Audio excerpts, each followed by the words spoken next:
Thanks for tuning in for Best Insight today. As always, we appreciate the opportunity to work with your families. And this month, we got some nice things to talk about.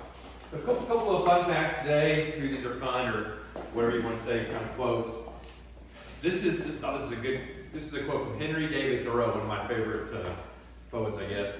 This is the month of nuts and nutty thoughts. That November, whose name sounds so bleak and cheerless, perhaps his harvest of thought is worth more than all the other crops of the year. That is kind of interesting. It gets a little cool in November, but most of the crops we get are harvested, at least if you got corn and soybeans in November. Dishonest money dwindles away, but whoever gathers money little by little makes it grow. Proverbs 12:11. I think it's really true. I know we see here every day when people inherit money and they've not learned how to work for it, how quickly, somebody's here, carefully, how quickly it goes away. And so, why should fools have money in hand to buy wisdom when they are not able to understand it? Proverbs 17:16. Why should fools have money in hand to buy wisdom when they are not able to understand it? This is another good little quote from Johann Wolfgang von Goethe. Hey, Ken. Many people take no care of their money till they come nearly to the end of it. And others do just the same with their time. Listen to the punchline at the end. Many people take no care of their money till they come near the end of it. And others do just the same with their time. You know, one of the things is, it's always a conversation we've been having a lot of conversations lately is, when should I retire? Because you think about it, yeah, if you don't retire, your money's going to grow more. But then you also got to factor in too, but how much time do you have left to enjoy the money? And so it's always a big conversation of trying to figure out what's that right balance, because, very, very rarely do people that inherit the money treat it as well as you would treat your own money. And I'll just say that I've yet to see someone really treat their money as well as maybe the people that inherit from. This is from Zig Ziglar, last quote for today. Rich people have small TVs and big libraries, and poor people have small libraries and big TVs. When you're talking about food, you're talking about TVs, and it's really true because, it's so important, like with my kids, and they read. That's what I do all the time, I just read. And you really take that for granted when you learn to read, because it's just, okay, I can read what I want to read. But they're at that age now where they're just learning how to read, and they're really enjoying it, because look what I can do now. They're reading words and sound words, and so it's really very important to never stop reading. So a couple little, another little quote here is, so cars, this article came out yesterday, cars cost more than ever, and they're selling faster too, by Craig Trundle and Mark last one. One of the things that, if you guys look at the reports today, wholesale prices rose 8% in the last quarter in the United States, on an 8% rate. The highest, tied for the highest ever recorded. Now, just thinking about that for a second, is what we're seeing right now is everybody's talking about inflation. We talked about how maybe inflation, since everybody's talking about next year, we might not see as much inflation. But we are seeing some pretty crazy numbers when it comes to prices. I'll give you an example. So as of 10/1/21, the average price for a car sold, this is last month, was $44,000. When the pandemic started, and right before the pandemic started, the average price of a car was $34,800. So just in the last year and 3 quarters or whatever, the average price of a car sold in the United States has gone up almost $10,000. Isn't that just crazy? It's hard to believe that one of the best things you can do is buy a used car in February of 2020. We could have bought a bunch of used cars, and then a used car lot, you get that pretty well, relatively quickly. The average discount, here's another one. So the average discount on a car was 0.2%. Basically, there's only one company discounting cars. That's Hyundai. Hyundai is discounting cars basically at a 2.5% clip. Last year, the average discount on a car was 5.5%. I know this from experience. I bought a passenger van a couple weeks ago, and I ended up paying $2,000 more than the person that bought the car did in 2019 for a used car. And that was a deal because all the automotive companies are seeing how this is going. So you think they're lowering their prices or raising their prices? They're raising them. So all the new cars are going up like crazy.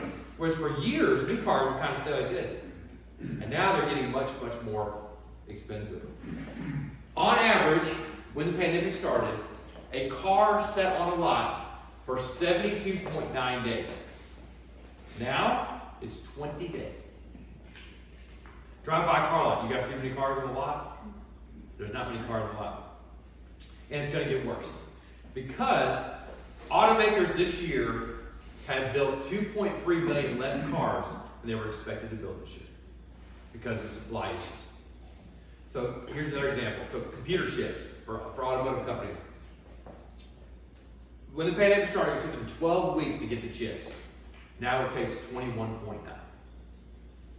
So think about that. If you were to start building a car now, you're looking at almost half a year, 6 months, until they can get the computer chips to buy the car. And then if you look at the port, which I don't know the day-to-day, but a couple weeks ago, they had over 100 ships waiting at the port to unload stuff in Los Angeles. If there was ever a time for the National Guard to unload ships at the port, it would be right now, right? And one of the crazy things is, if you look at Los Angeles, right? You guys ever heard of the Army Corps of Engineers? Right? Well, guess where there's a group in the Army Corps of Engineers called the Seabees. You know what they do? They build ports. Guess where they're located? Los Angeles. You know, I went to college in Pepperdine, in California, so if you look at Long Beach is here, Malibu is here, Oxnard is here, and the Seabees are right there. So why on earth, think about it from a practical standpoint, you have all these engineers that build ports for the military sitting where?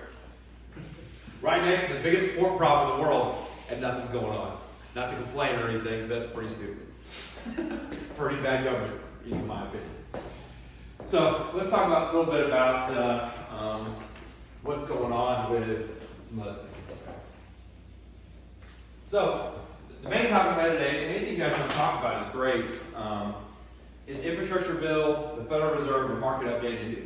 And I don't think we're going to have time to get into the new stimulus bill. And really, it's so hard to know if anything's what it's going to look like because it's all over the place. So I don't really want to talk about it too much because the proposed stimulus bill keeps changing daily so much that it's so hard to know where we even are with it.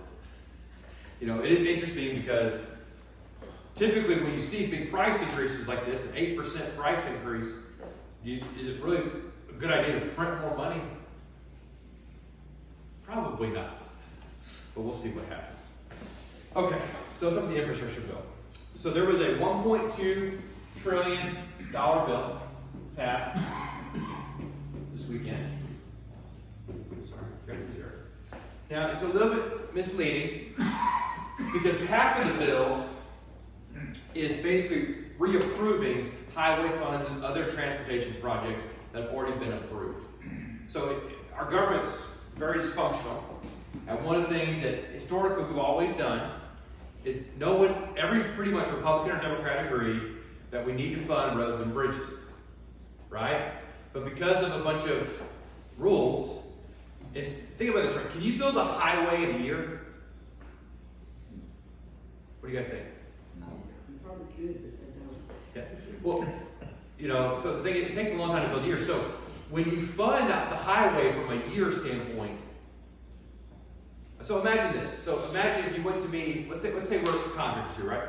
Let's say we're all contractors, and you go to us and say, I'm going to give you a job for the next 5 years.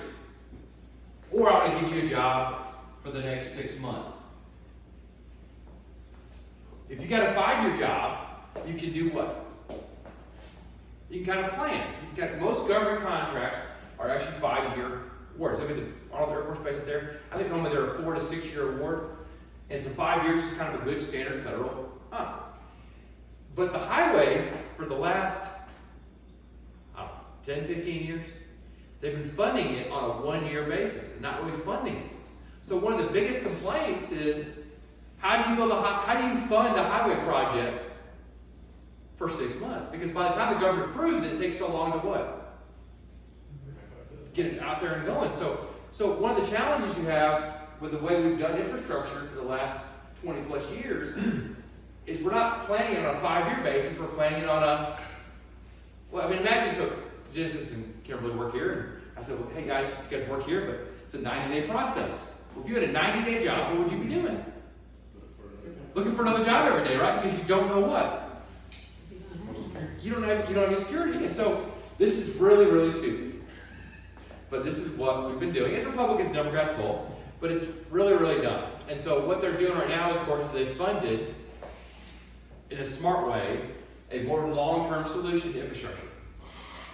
And so the good thing about this bill is some of the spending is going to be for longer than a 6-month or 1-year process. So half the bill is related to that. The other half of the bill is the new infrastructure project. So the bill really is about $600 million, or $1 billion. It's kind of weird when you get billion and million stuck in a sentence, but whatever.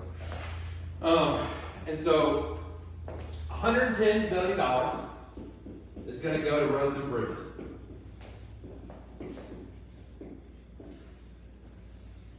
$66 billion for railroads. You know, and this is something that is really very, very important because, and we'll give some examples of this. So give you an example here of, let's look at California, right? How many people do you guys think lived in California in 1950? Want to guess? 1950, California had the best freeway system in the world, best transportation system in the world. How many people do you think lived there? By the way, why did they build all that stuff in California? Anybody know why? They attacked the Japanese, World War II. Right? Because when the Japanese bombed Pearl Harbor, we woke up and realized we didn't have enough military facilities in California, so what they started doing? Moved to California because we might go to war in Asia. You know? And so that's what they did. Well, there's only 10 million people living in California in 1950. And they basically had the same freeway system they have today in 1950. Now, 40 million people live there. So imagine, and we're seeing this right here in Manchester. Go on Interstate 24. Are there less cars or more cars? More. Right? Are there more roads? No. I mean, you know, one of the disappointments I've had in our current governor is, from what I can tell, they have not made infrastructure a big priority on adding on system. And that really affects a community like ours because, you know, Manchester gets a ton of tax money off of what? What's that? Bonnaroo and that, but really the interstate, right? Because, you know, we make most of our money on Snickers bars. You know, someone goes to the gas station, they go in, they want a Snickers, they want a Gatorade, they pay what? Taxes, and then we get the money. I mean, Bill could probably tell you more than me, but the last time we talked about it, Manchester and Tullahoma weren't that far off in sales tax revenue, and Tullahoma has a lot more people. So the cool thing about where we live is we're getting all of our money from people that don't live here. So it's really, really vital that the interstate works because we want to keep having good schools. We want to have all these opportunities. And the way it happened, Bonnaroo is something too. Bonnaroo wouldn't be here if we weren't next to the interstate. I mean, all these things that happen are related to that.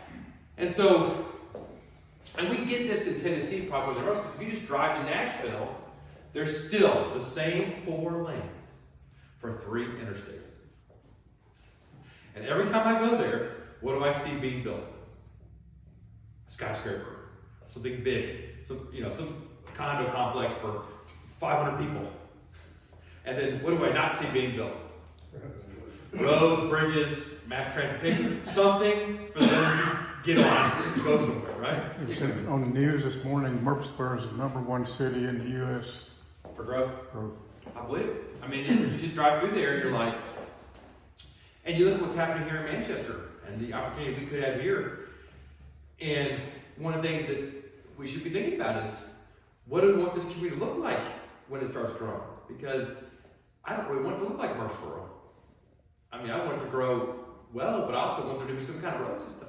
You know, I don't want to have to wait. If I get into downtown Murfreesboro, you can just drive to Nashville about the same time because you're stuck in all that. It's getting better, but think about all the problems they've had, what we can learn from that here as a community. That's a side subject. But this infrastructure is a big issue because when you look at the country, I don't credit this, but just look at water, right? If 10 million people lived in California in 1950, and they haven't upgraded their water system since 1920, what do you do when 40 million people live there? You're out of water, right? Because we talked about this before. Like Hoover Dam is going to shut down next year if it doesn't snow a lot this winter. They're not going to have electricity for Hoover Dam because if you look at the snowpack and the fact that Lake Mead's low, they're going to eventually say we're going to value water more than electricity, and they're going to have to figure out what to do, right? Because you shut down Hoover Dam, what does it do to Las Vegas? What does it do to Arizona? It's dark, right? And the crazy part is, we talked about this before, the largest new chip manufacturing plant is moving to the state of Arizona. Well, they don't have water. And what do they need to make microchips more than anything? Water. But that's how it is. But all these things are big issues, and as our country is getting bigger, we're not really solving the problem because we're still funding things on a 6-month basis. Does that make some leisure work better or something? What? It's just people don't want to. People, it's they just don't want to. They want to act like they didn't spend any money. You know, you think about all the money we spent for COVID, and you're like, what did we get out of it? And you think about the Great Depression. When the Great Depression hit, what did they start? TVA, Hoover Dam, all these they started all these really cool infrastructure projects to get people back to work. And they have lasting impact. They help the country out till today. They're still helping the country out today. And we haven't done that. It's like, classic example is, you go to New Orleans, it's flooding. You go to Los Angeles, they have no water. Okay, is it really hard to get water from New Orleans to California? Is it possible? Sure it is. We can get anything anywhere in the world, so we can do it, right? And so that comes back to the point, and that's where this infrastructure bill, unfortunately, it's a partial. I think some things are really good about it to try to fix some of these things. And this is the good thing is, I guess, is it is the first semi-bipartisan bill to pass Congress in a non-war, non-emergency basis in the last 20 years.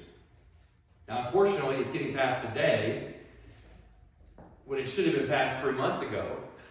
But that is one thing that is getting passed. But unfortunately, it took an election loss for them to pass the bill. That's the unfortunate part versus working together. That's my viewpoint on it. So $66 billion for railroads, and I don't know the answer to that bill. I think people just, it's like people in general, they just look at how much money their accounts made in the last 3 months.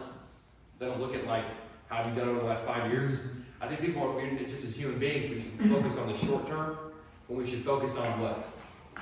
Where you set yourself up long term for the next 5 years. So $65 billion for the power grid. But I want to explain, out of the $600 billion, only $110 billion going to roads and bridges. So remember, this does not mean we're going to get another lane on the interstate in Highway 24. You understand what I'm saying? But it's part of it. $65 billion for power grid, $65 billion for broadband, $55 billion for water infrastructure. I was listening to one of the news stations, and they were complaining about how all this money is not going towards roads and bridges. But my viewpoint is, I think we do need to get water out to the West Coast. I think it's kind of a job of the country to make sure that we have drinking water throughout the country. I don't think we should turn into Africa. That's just my opinion. So when they're complaining about it, I'm like, I think water's an infrastructure bill. I think getting water to places is a smart thing to do. Just my personal viewpoint. $47 billion for cybersecurity and climate change. Now this is obviously one of those things where you see pork, right? Because how how's the $47 billion for cybersecurity going to be spent? What does that mean? Right? Like, what are they doing with the money? There's no details. $39 billion for public transportation, $25 billion for airports, $21 billion to clean up abandoned mines, oil, gas wells, and brownfield sites, $17 billion for ports, $11 billion for safety pedestrian bridges around so people can walk, $8 billion for Western water infrastructure, $7.5 billion for electric charging stations, and $7.5 billion for electric school buses. Now, if you guys have noticed, I'm going to go off script a little bit. There's a company out here called Ford Motor Company, right? And where are they moving their new factory to? Memphis, right? They picked a town of about 1,000 people to put 5,000 jobs in the western part of the state. Why did they pick us?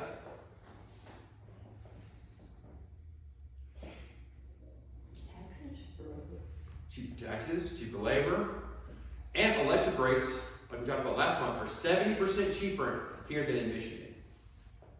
Now, if you're making electric cars, you think you need electricity? Yeah. So a Ford Motor Company is spending, I think our state's spending $500 million, and Ford's dropping a couple $1 billion on the plant, and to make electric cars. Do you think electric cars are here? I mean, one of the pundits on one of the news channels was really making me mad last night, as you can tell, was complaining about how we shouldn't spend money on electric charging stations. And I mean, regardless of if you believe electric cars are the way to go, politically or whatever, it doesn't really matter anymore, because guess what's already been decided? They're happening.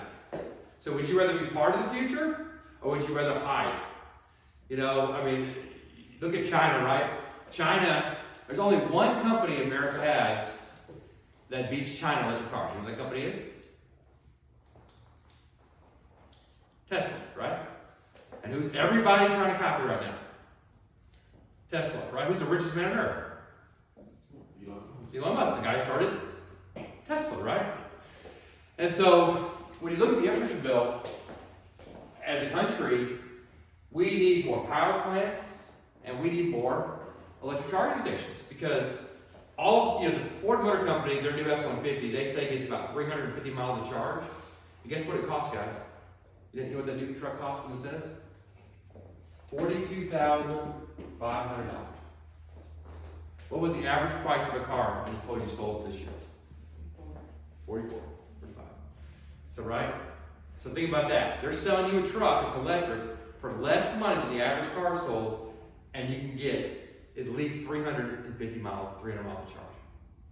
By the way, the next version up, which is just, I think, $5,000 or $6,000 more, $7,000 more, it goes 0 to 60 in 4.5 seconds. And has 700 pounds of torque and 500 pounds of horsepower. Now, when I was in high school, I used to mow lawns. I bought a Trans Am, 6-speed Trans Am, that could go 0 to 60 in 4.6 seconds. It weighed about 3,000 pounds. This truck's probably going to weigh, 7,000 pounds or more? It can go 0 to 60 in 4.5 seconds, electric car. And by the way, it's quiet, right? And every time I run in the morning a lot, right? And so you want to talk about interstate noise and car noise? I hear noise like crazy every morning. And you really notice it because if you get up at 5 a.m. and it's real quiet, you don't hear anything. But then when you get on the road, you hear these engines. The electric cars are just... And so that's one of the worst things about having a sports car with electric, right? Because there's no what?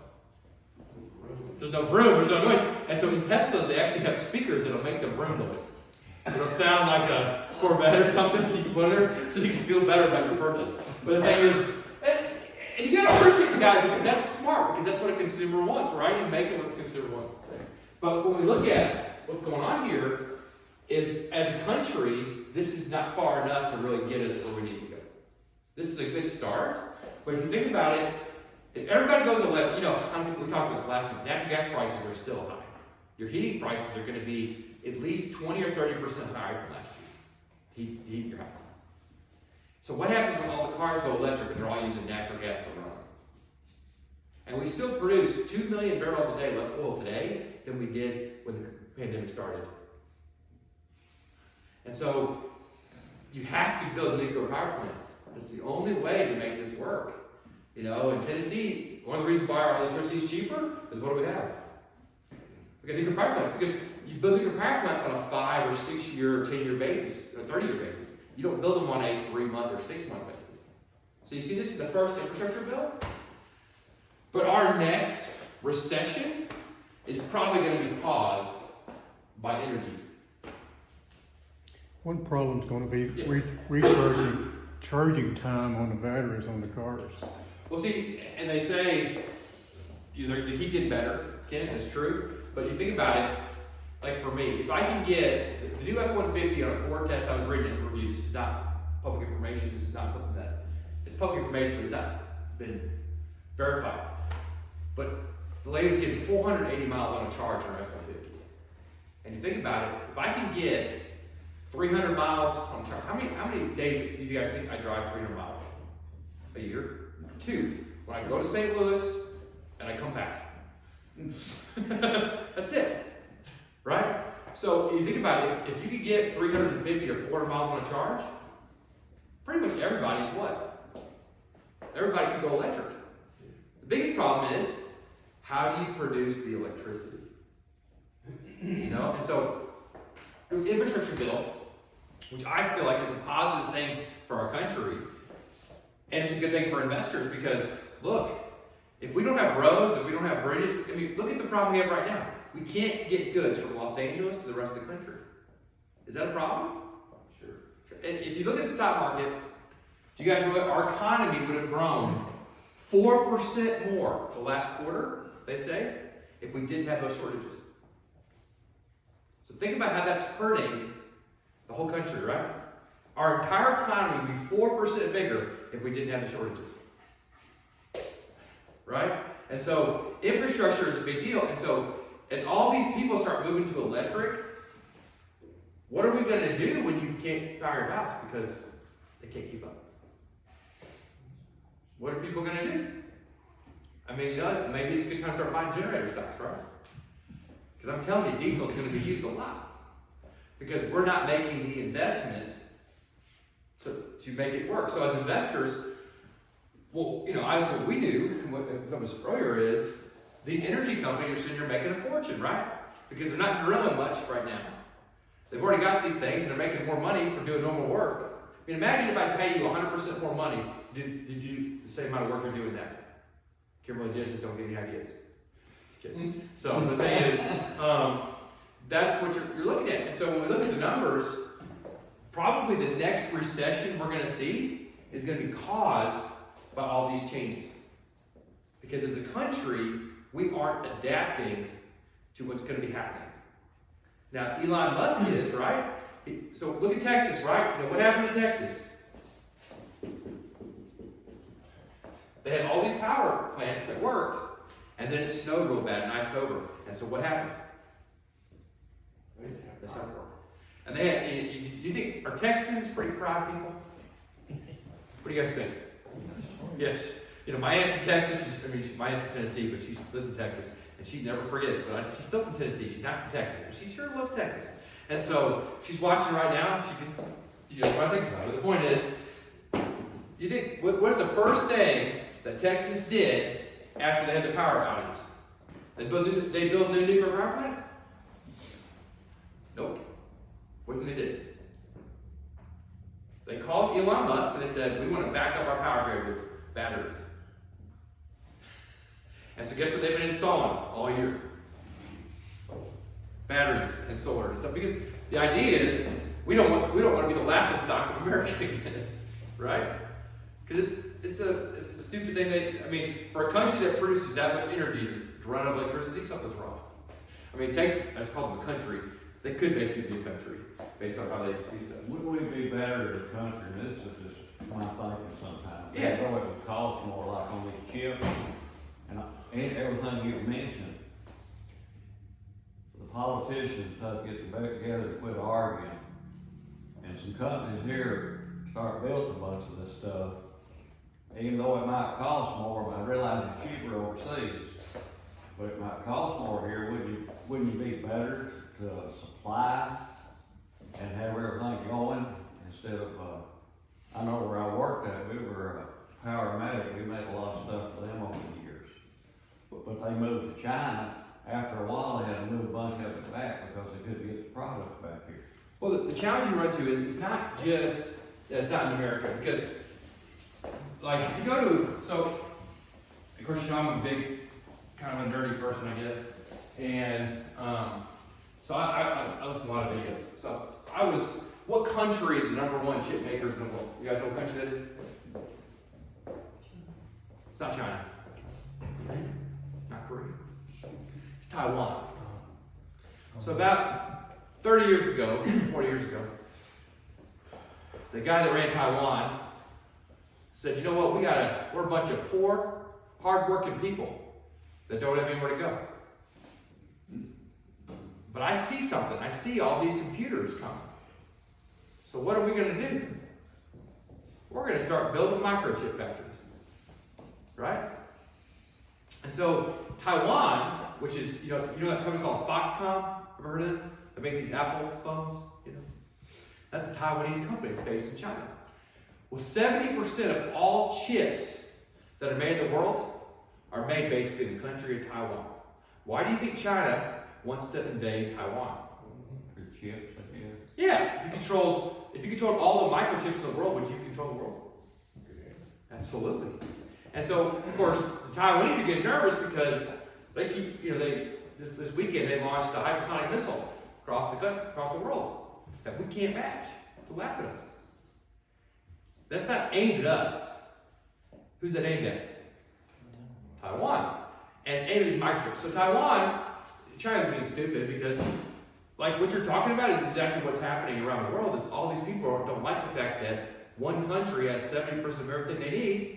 And so just like you wouldn't put 70% of all your money in one stock, what do they start doing? They start diversifying. They start to build. And so that big chip factory is coming in Arizona. One of the reasons why it's going there is because the Taiwanese actually are investing in America to have their chip manufacturing outside of China. Here's the problem we have, right? All these cars, do you think, I'll give you an example. You guys look at a Tesla, right? Let's look at a Ford Bronco from 1980. Which one do you think uses more computer chips? Yeah, right? All these electric cars require tons of computer chips because guess what? I mean, think about self-driving technology, right? So the self-driving, you have to have a sensor all over these cars, right? What do each one of those sensors need? Chip. Look at that thermostat back there on my wall, right? It's a smart thermostat. I can control it from my phone. Guess what it has in it? Multiple chips in it. The average, so I don't know the percentage on this, but the average truck is using like 400%, the average car is using 400% more chips, one built today than 3 years ago. And then you also have this cool thing called 5G, right? 5G, the idea is, instead of you plugging, that cable into the wall for the internet to go, what do? You get it off the cell phone tower.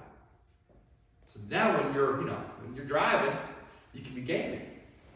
It's a good idea, right? Joking. But in your self-driving car. So all these things require more what? More chips. And so the problem is, all of a sudden, the same thing is going to happen with power. All of a sudden, everybody needs all this stuff, and what have people not done? They haven't made it. And so, what we're running into is supply and demand, right? So the price of chips are doing what?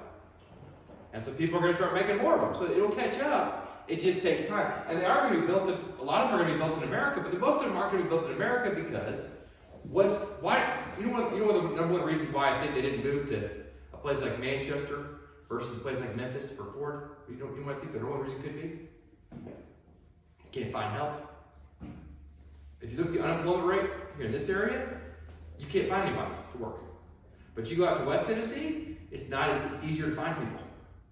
And you go out to a rural area in West Tennessee where everybody basically is a farmer, and they go work for a company like that and make good money, what are they thinking? we'll find us some good workers. Right? I don't think they moved to Memphis because of electricity only. I think they moved there because they looked at it and said, can we get people to work here? Does that hurt the other industries though? What's that? Oh yeah. People leave those to go work for them.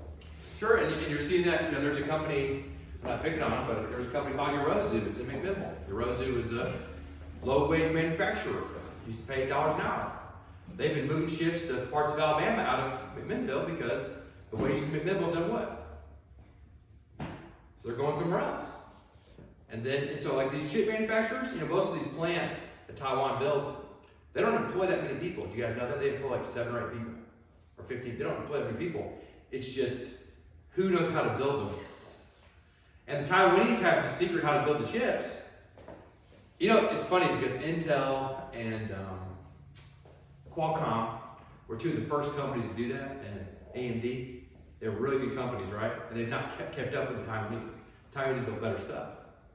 And so Intel is actually buying chips from, I forget the name of the company, the Taiwanese company right now because they can't get them.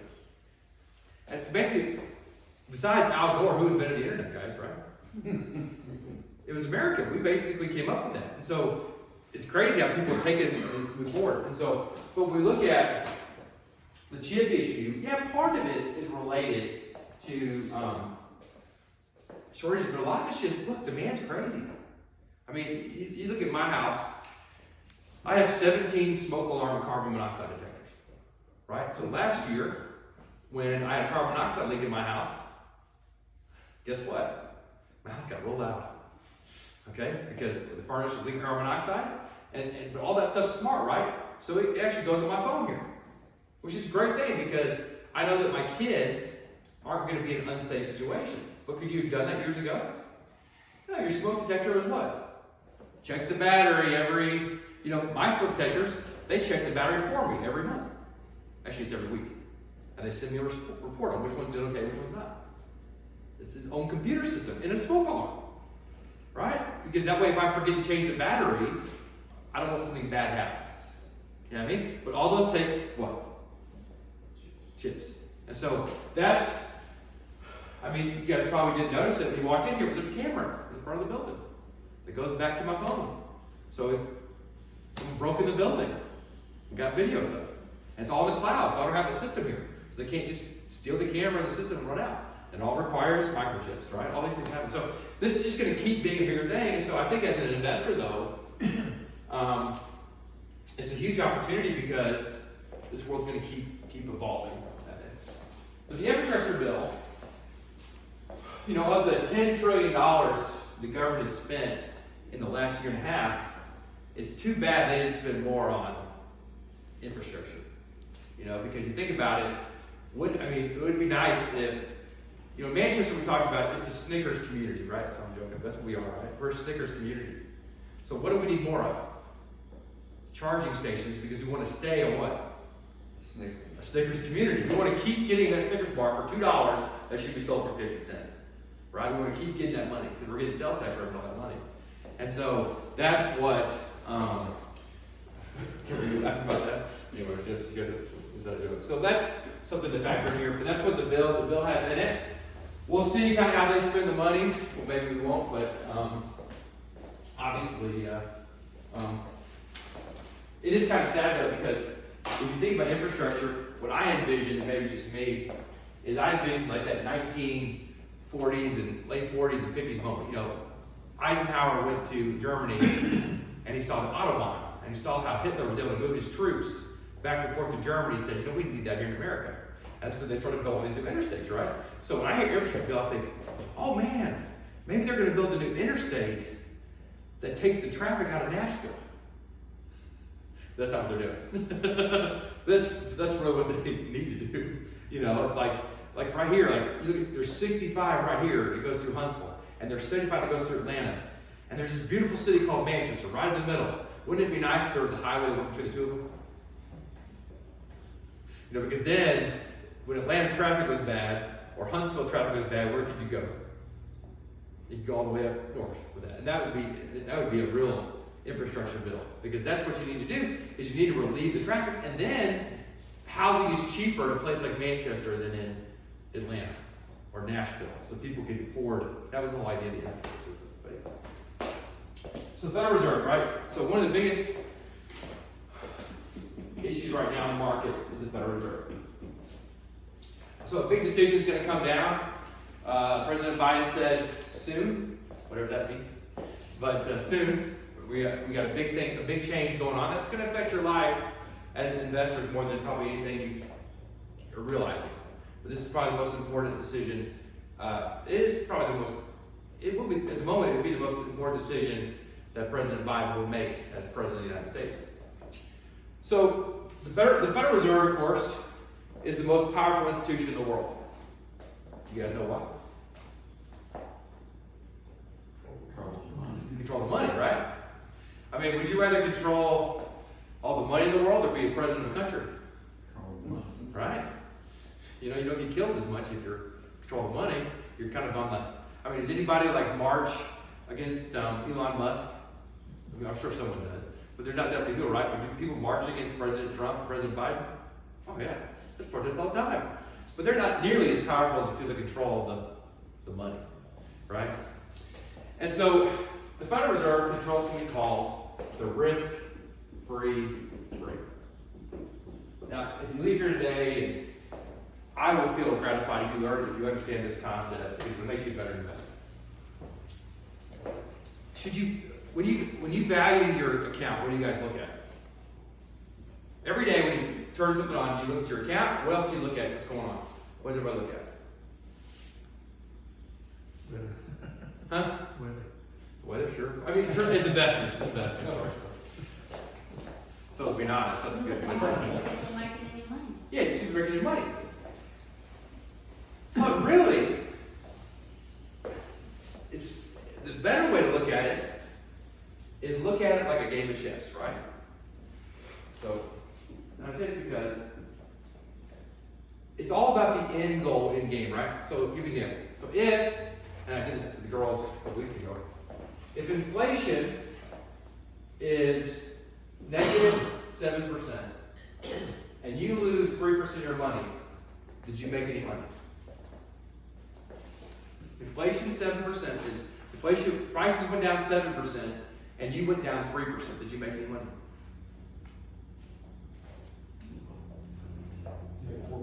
You made 4%.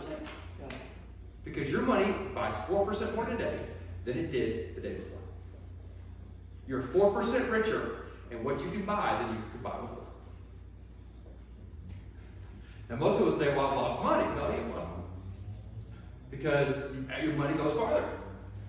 Like I wish today, you're going to think I'm crazy, I wish they would, instead of printing so much money, I wish they'd burn some money. I wish they'd bring prices down. I wish they'd stabilize inflation. They're going to have to anyway, eventually. Yeah, it's going to happen. And the only way to do that is to go burn some money. Because if you keep printing more money, it means everything's going to cost more. Right? And so when you look at as investors, the way to see how you're doing is not to say, hey, we're up 14% this year. That's great. But what am I, does my money buy 14% more stuff? Not really. Not today. If inflation is 8% and you're at 14, how much did you make? 6. Now, I'll tell you what, it's a lot more fun as an investment advisor to be like, Phil, you got a 14% return this year. Hey, Bert, we got a 6% return this year. Because 6% you're like, 14% I feel good. But realistically, it's very possible that the years you made 6%, you made more money than you made this year. Because your money bought more. That's a very, very important thing to understand as an investor, because what really matters is the big picture. And that's based on what's called a risk-free rate. This is what can you invest in with absolutely no risk today? Well, basically no risk. That'd be what? What do you guys think? Well, if you put your money in something where you knew tomorrow would be worth the same amount of money you put into it, what would it be? Your piggy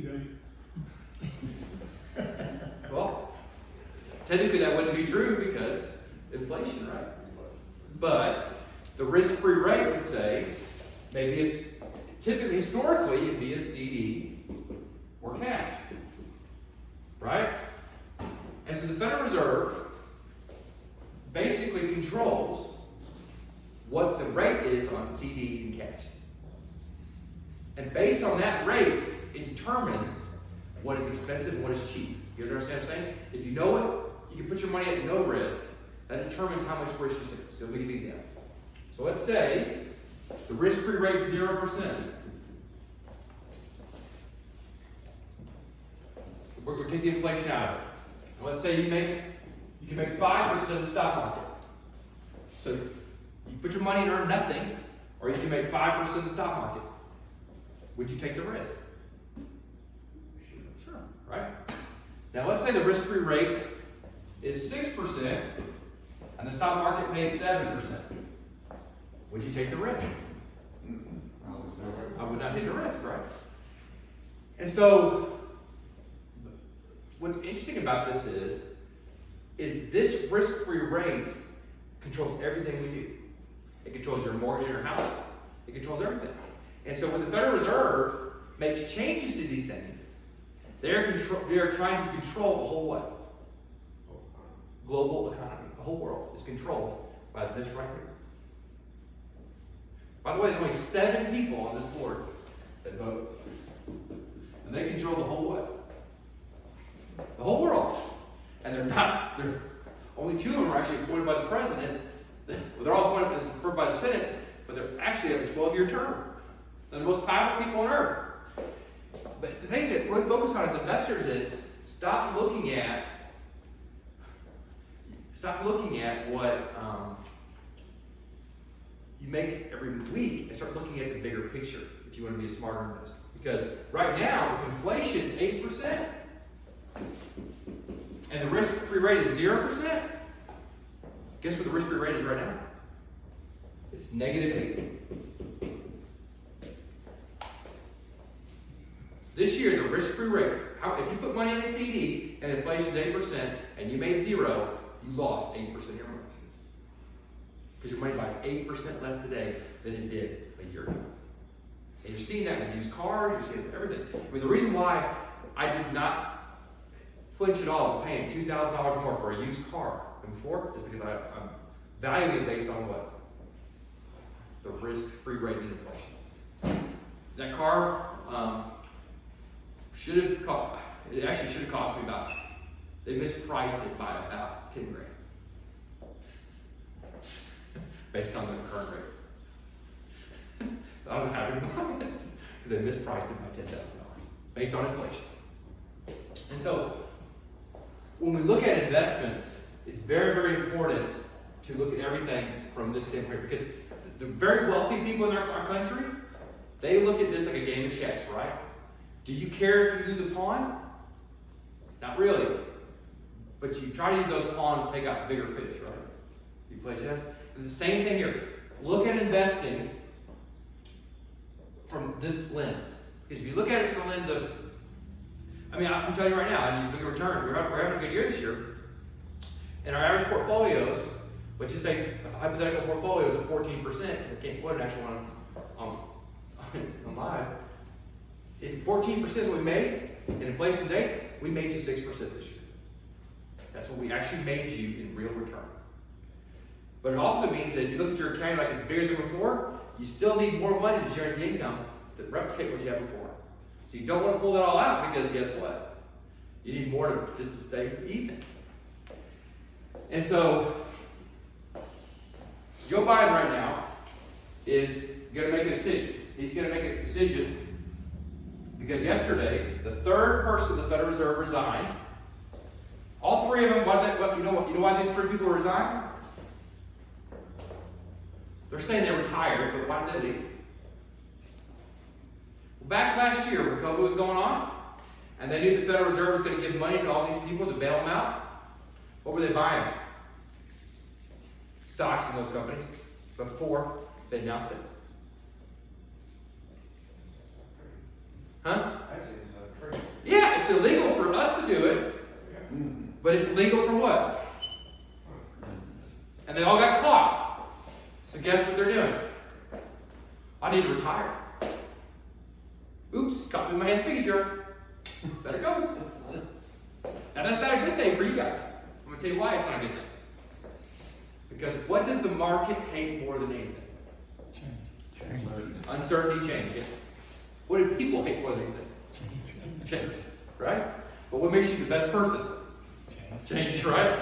And so the thing is, there's only 7 people in the federal board serve. Now 3 of them are gone because they basically did things that weren't illegal, but should have been. And now the 4th one, Mr. Biden's got to decide if he keeps Jerome Powell or he gets rid of him. Now, he doesn't realize this, but he's walking into one of the biggest political traps anybody could walk in their life. Because people care more about gay marriage or their money? Their money. They care more. Everybody cares more about their money than anything else. They don't care about social issues. Generally speaking, people care more about their money. I'm not trying to pick a gay marriage. It doesn't matter to me. I'm just saying. But the thing is, that's something from an economic standpoint. I got no personal view, but the economic standpoint is what it is. And so when we look at investors, they care about this. And so you guys remember a guy named Alan Greenspan? So he was Federal Reserve Chairman from 1987 to 2006. You know what the best thing about Alan Greenspan was? He would talk, and nobody understood a word of what he said. It was great. Because every time he talked, people would joke. Well, he talked, but no one knows what he said. And he's one of the smartest guys on earth because I think he intentionally did what? I'm going to be intentionally confusing. But the market knew what to expect for 19 years. And so what did the market do pretty much? Went up for about that period of time, except for this first year, 1987, right? What happened in 1987? A 20% drop in one day. And some of that's related to what? A new person being on the job. The next one was Ben Bernanke. You guys know Ben Bernanke? He was elected or appointed in 2006, ended in 2014. Obama made a huge mistake. He didn't reappoint him. Because guess when he learned his job? In 2008. See, the market really dropped bad in 2008. And part of people blame because Alan Greenspan wasn't there to what? Calm people down. Right? Janet Yellen. Trump. This is the reason why Trump lost the election last year is because of Janet Yellen. Trump made the decision to get rid of Janet Yellen. He nominated Jerome Powell, who's the current Federal Reserve chairperson. What's the first thing Jerome Powell did? You guys remember? It's 2018. Everybody was pretty much mad at me that year. He raised interest rates 4 times because he was scared of what? Inflation. He caused a recession. Because they were doing the trade war with China, he raised interest rates and he caused a recession. In 2018, Republicans lost the governorships of Michigan and Wisconsin, and Pennsylvania went Democratic. Those 3 states approved, whether you agree with it or not, mail-in voting. When they approved mail-in voting, more Democratic voters voted. Guess who won the election? This is not some big shock, right? And that is connected to Trump's bad decision of changing a treasury secretary. Because it took Jerome Powell about 1.5 years to figure out what he's doing. Do you blame him, right?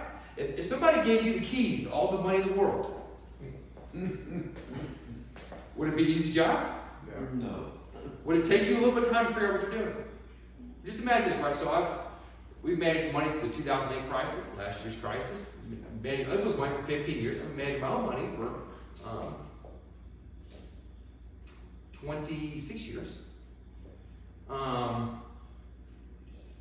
now they're talking about putting some of they're about to put some of the Federal Reserve that's never done it before. Does that make the market feel good? It actually just hurts my soul thinking about it. I'm just saying right now, I'm like starting to get like, this is stupid, you know, because it's going to take them time to what? Figure it out, which is not uncommon. So when Jerome Powell, Jerome Powell has the worst. He's the worst return for investors as Federal Reserve Chairperson. He's a negative return. Only Federal Reserve guy that when he talks has a negative return.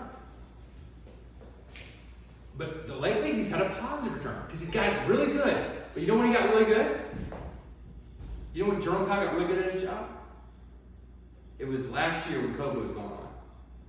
But when he first started, he was what? Really, really rusty. And so now Joe Biden, or maybe Joe Manchin, because Joe Manchin's probably president of the United States, not Joe Biden, right now.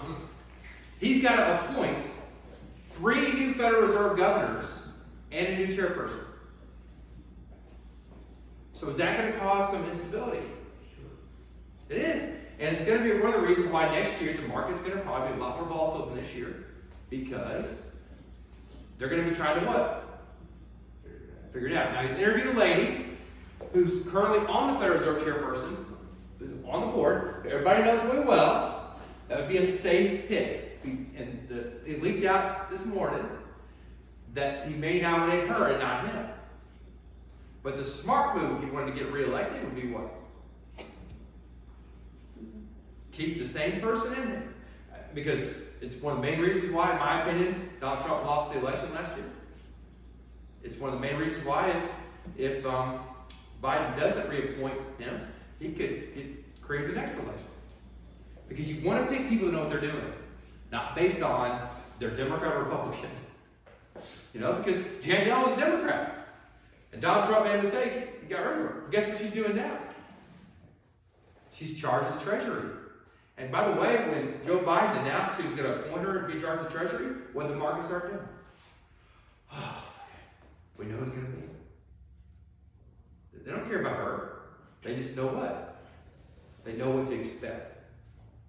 The market just wants to know what to expect. One of the reasons why Bernie Sanders is such a crazy person is they have no idea what to expect from him. Right? Joe Biden is very easy to expect. Joe Biden's got a long history.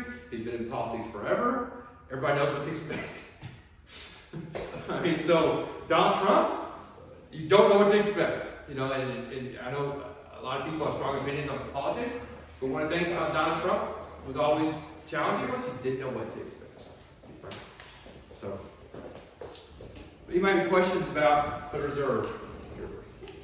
No, but it all starts to make sense the way you explain it, because with Donald Trump got in, I figured the market would go up.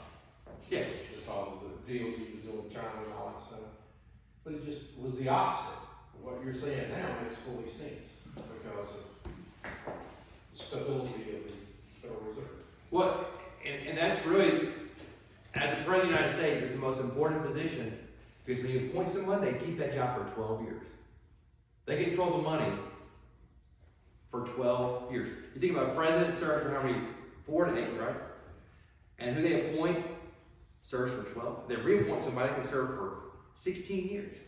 I mean, one of the best moves Bill Clinton made was he kept the Ronald Reagan appointee, Alan Greenspan. And one of the best moves George W. Bush did was what? He kept Greenspan. And then right in 2006, Greenspan retired. Probably not his choice. Probably would have kept him. And they had to pick somebody what? And the new person comes in, and 2008 happens, and they don't know what to do. Makes sense. 2020 happens. Powell knew what to do because he screwed up in 2018. You know? And so even though, like, when you read this headline, it won't make national news much, it's the most important thing that will affect your money over the next 4 years. Because the decision he makes here is going to determine what happens to your CD rates, what happens to your cash, what your house is worth, what your investment portfolio does. It's all going to be connected to this decision here. Which I know it's a little scary to think about.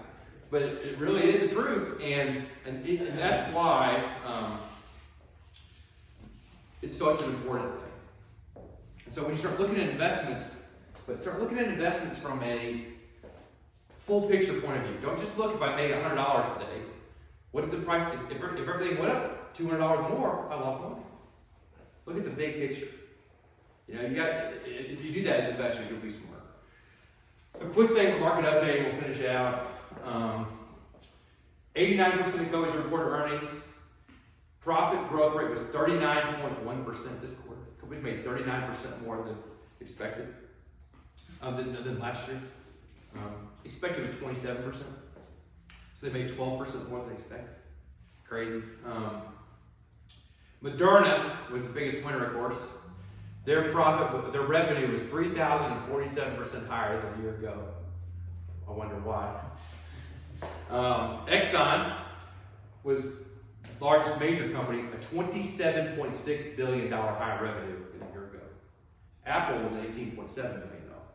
Energy companies saw a 74% increase in profit. It's funny, when they mention Roy, a lot of people would say, well, hey, if Trump's president, he's pro-energy.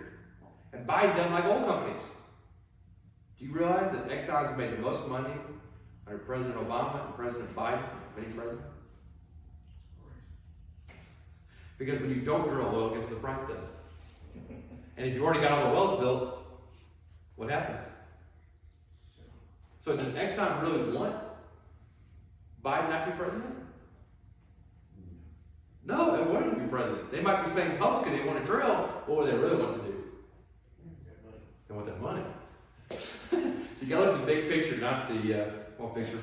Utilities saw a 9% profit increase, and net profit margin was still 12.9%, one of the second highest recorded. So company's doing good. The bottom line is, whoever they pick this Federal Reserve position is likely to be qualified. The big question is like, who do they pick? Because there's only 7 people on the board, right? And there's going to be 4 seats potentially up for renewal. So this next January, February, after Christmas time comes around, all these people are going to be, he's got to decide pretty quick, because guess what? They're all leaving. And that now creates probably the biggest uncertainty in the market right now is not that important. It's who are these 4 people going to be? And it's going to cause some volatility around it. Now, if he's smart, he picks a known quantity. If he's not smart, he doesn't pick a known quantity, and eventually do something stupid, and then it hits him politically. So we'll see what happens. So thanks for coming today for Investment Insight. Oh, as always, Investment Insight is an educational space with your investment information. Please seek out legal, financial, and tax advice in unique situations for making decisions. Thanks. Have a great day.